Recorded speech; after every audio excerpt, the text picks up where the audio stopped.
So, the commander of the Spanish Armada, the Duke of Medina Sidonia, Balthazar de Guzman, I'm sure I'm mispronouncing that, he gets, and got, a lot of hate. Which is natural. He was the commander, and they failed to achieve the mission. But the sheer scale, the amount of hate that he got, is far over, above, and beyond what is reasonable. Especially considering that the job that he did was against the odds that he was sent against was incredible. Firstly, he had no experience as a soldier or a sailor. And the very first thing he said when he was appointed commander of the Armada was, find someone else. Someone who has actual experience to do this. Because I will fail. But the king of Spain, Philip, insisted. And there's so much about the Armada that's King Philip's fault. So, Medina Sidonia went to Lisbon, where the Armada was being assembled, and the situation there was, oh my god, just reading about it is horrible.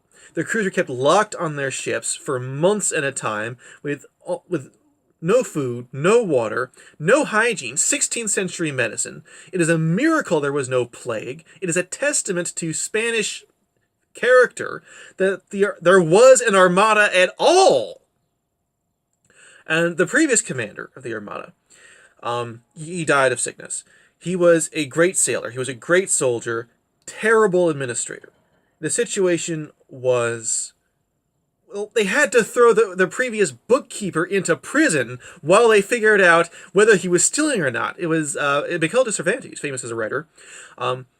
He was so bad at bookkeeping. That's how bad he was. They couldn't... Anyway. So, Medina Sidonia. He found that some ships had lots of guns but no ammunition. Other ships had lots of ammunition and no guns. He untangled all the snarls. He managed to get some of his crews onto shore where they could get good food, where they could get water and hygiene. He managed to increase the allowance of ammunition. Previously, they had 30 rounds per gun. He managed to get 50, which turned out to be not enough anyway, but a hell of a lot better. And for the actual conduct of the campaign, he relied to a great deal on the professional soldiers, professional seamen, and he actually did a very good job. As I said in my previous video, the mission of the Armada was impossible. They were facing a much larger and better fleet. The English had more homogeneous, more professional crews that had been kept on shore for the whole time, so they were ready to sail. They were ready to fight.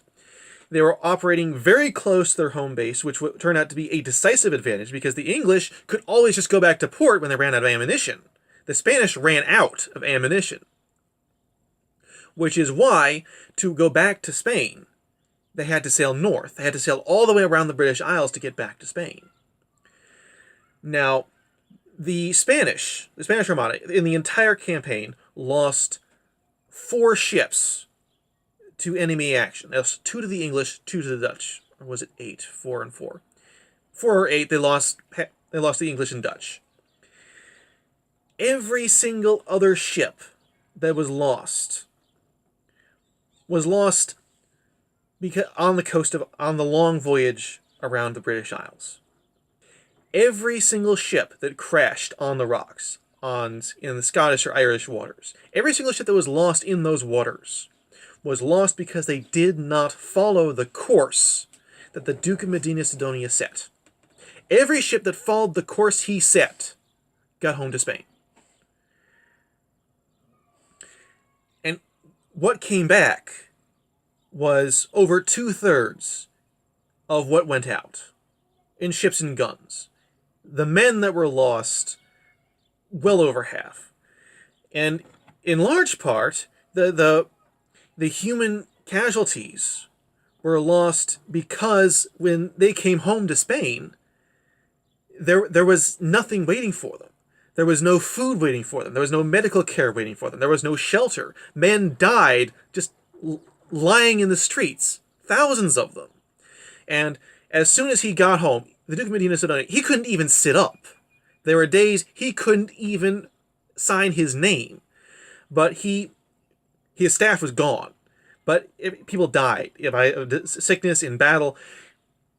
He put together a staff, and even sick, even raving, even mad with fever, he fought to save his men's lives.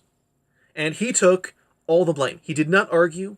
He did not argue that King Philip gave him an impossible task, which he did. He did not argue that he was given a fleet that was incapable of fighting properly against the enemy that they had, which he did. He very quietly just went home. And for the rest of his life, he still served loyally and ably King Philip and his son, Philip III, I think it was. So, be generous to the man, because he is dead, and it might not make much any difference to him, even if he was alive. He failed. It should make a difference to the living to be fair. So thank you for watching. I hope you like this, and hope you'll see the rest.